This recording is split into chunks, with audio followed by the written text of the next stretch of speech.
Assalamualaikum warahmatullahi wabarakatuh. Selamat pagi, selamat siang, dan selamat malam dimanapun Anda berada.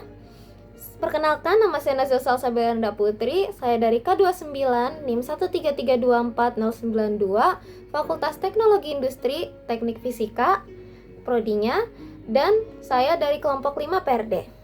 Untuk kesempatan kali ini, saya akan menjelaskan tentang penelitian yang kelompok kami lakukan, yaitu perancangan miniatur lift sederhana menggunakan prinsip sistem hidrolik. Lalu, untuk latar belakangnya sendiri, kami ambil yaitu karena lift adalah alat penting untuk mobilitas vertikal di gedung-gedung bertingkat. Sedangkan pemahaman mekanisme lift sendiri itu masih sulit dipahami hanya dari teori. Miniatur ini kami rancang sebagai media bantu belajar yang interaktif dan aplikatif. Sistem hidrolik sendiri ini kami terapkan karena menurut kami, sistem hidrolik merupakan sistem yang cukup sederhana, kuat, dan mudah dipahami. Sehingga cukup mudah untuk diterapkan dalam sistem lift. Lalu untuk teknologinya, kami menggunakan teknologi 3D printing yang memungkinkan pembuatan komponen secara presisi, baik dari part-partnya, sehingga penyusunannya dapat dilakukan secara lancar. Untuk rumusan masalah sendiri, kami mengambil 3, yaitu yang pertama, bagaimana prinsip kerja mekanisme pada lift hidrolik. Yang kedua, faktor-faktor apa saja yang mempengaruhi kinerja dan keamanan sistem. Lalu yang ketiga, bagaimana cara mengoptimalisasikan mekanisme lift hidrolik agar lebih efisien dan aman saat digunakan. Lalu untuk tujuan dan manfaatnya, yaitu yang pertama untuk menjelaskan sistem hidrolik, yang kedua untuk merancang miniatur lift 3D printing, dan yang ketiga yaitu untuk mengintegrasikan teknologi dalam media edukasi.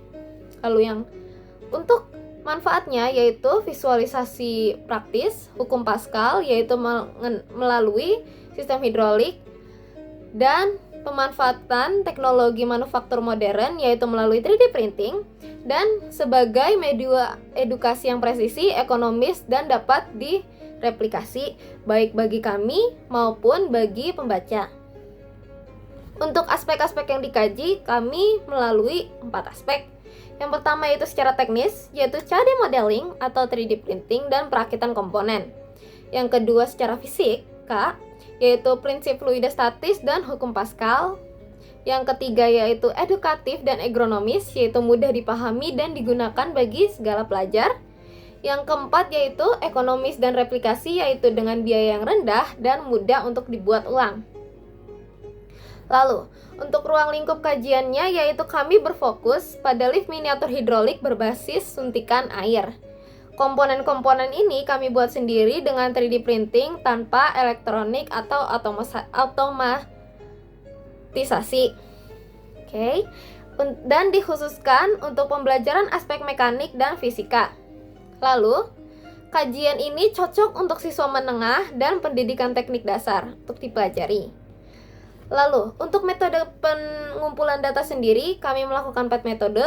Yang pertama yaitu melalui studi literatur atau studi pustaka, yaitu studi pustaka mengenai sistem-sistem hidrolik dan teknologi 3D printing.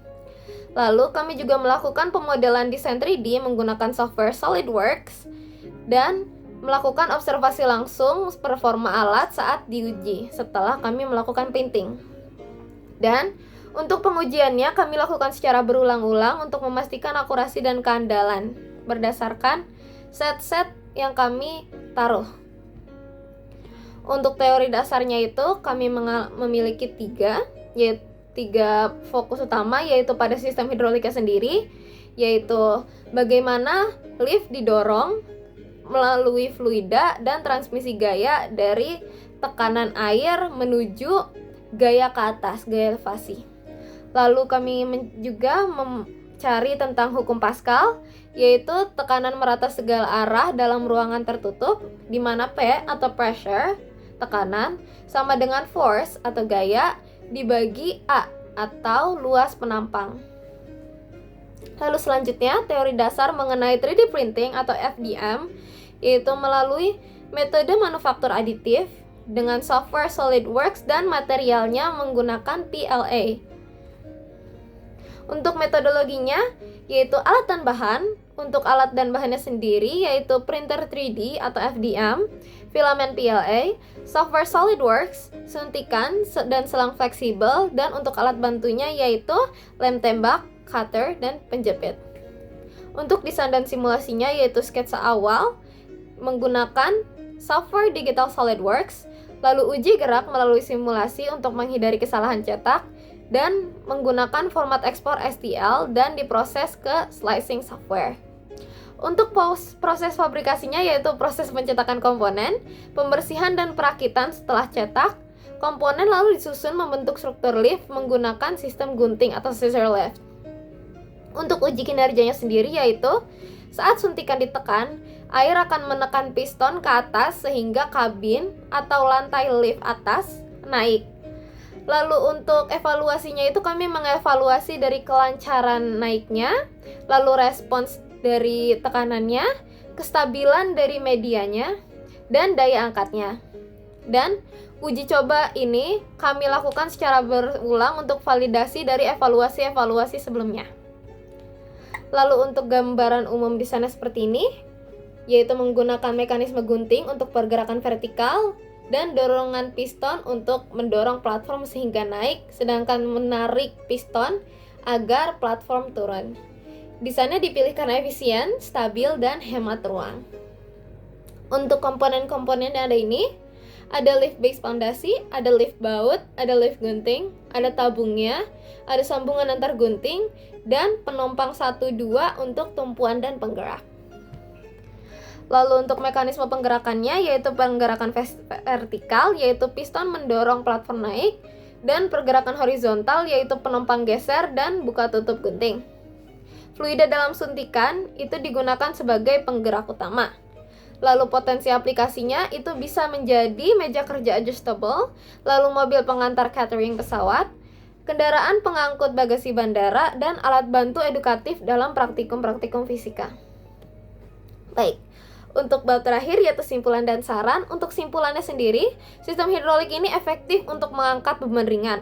Prinsip hukum Pascal juga terbukti melalui percobaan dan bisa dapat direalisasikan secara presisi menggunakan 3D printing.